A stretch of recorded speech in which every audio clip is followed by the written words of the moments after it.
All right, so the vet's been dead all week, doesn't want to start. I'm thinking it's a starter. I've checked fuses and the battery's good and all that good stuff. But this is what it's doing. Here's how it sounds.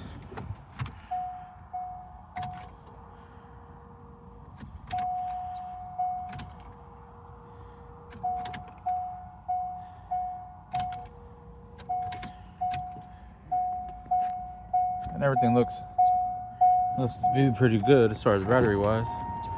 Window goes up normal speed, up and down. Doesn't look like, oh, well, that window motor's going bad. You can hear it grinding. But yeah, so that's where we're at. Let's see what I can find out.